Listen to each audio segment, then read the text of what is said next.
ददानयादिक्सरितां प्रसादं प्रसक्तहंसागमया स्वकान्त्या अपाकृतध्वान्तगणप्रवृत्त्या शरद्विशाचन्द्रिकया चकाशे कलावता कामविहारनाट्ये कालोचितं कल्पयतेव नर्म अमोघमायापलितं करण्यः प्रायो दिशां दीदितयः प्रयुक्ताः कदम्बमालाभिरदीतलास्यः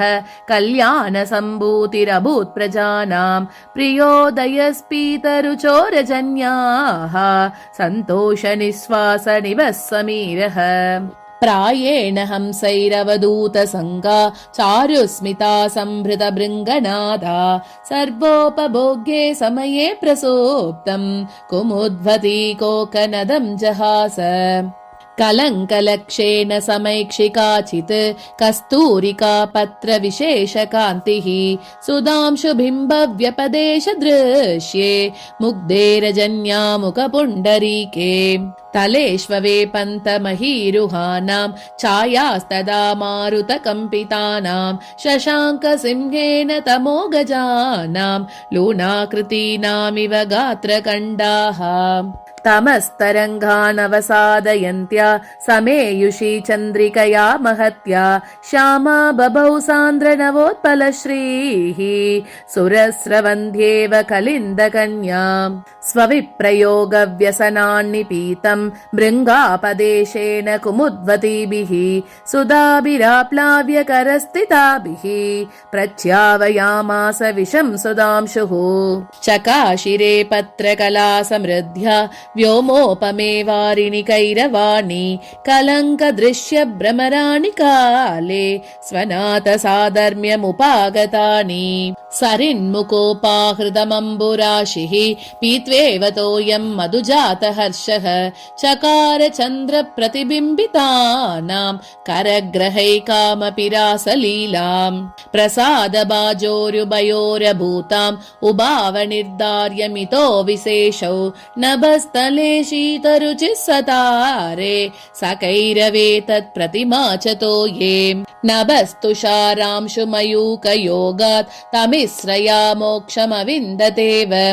अदृश्यतस्तत्त्वविदो निशायाम् अन्तर्मुखं चित्तमिवात्मयोगात् सहोदिता चन्द्रमसा बभासे ज्योत्स्नापयोदेरुपजातरागा तदा तने सञ्जननेऽपि सौरेः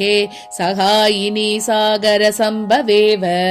प्रबुद्धतारा कुमुदाब्धिचन्द्रे निद्राणनिःशेष जने निशीते सतादृशो देवपतेः प्रसूतिं पुष्यन् बभौ पुण्यतमो मुहूर्तः भागेन पूर्वेण तमोमयेन प्रकाशपूर्णेन च पश्चिमेन तदा निशीतः स सतां प्रसत्यै संसारमुक्त्योरिव सन्धिरासीत् प्रागेव जातेन सितेन दाम्ना मध्योपलक्ष्येन च माधवेन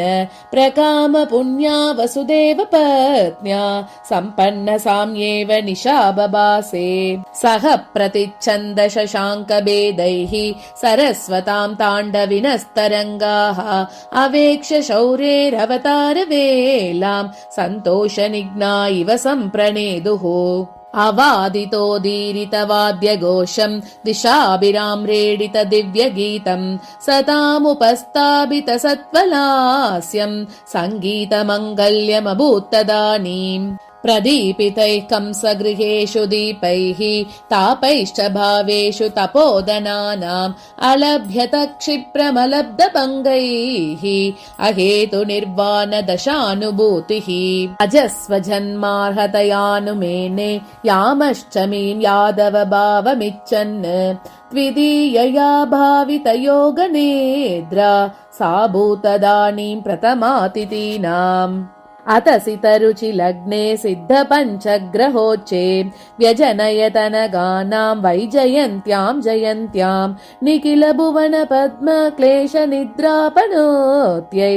दिनकरमनपायं देवकी पूर्वसन्ध्या अवतरति मुकुन्दे सम्पदामेककन्दे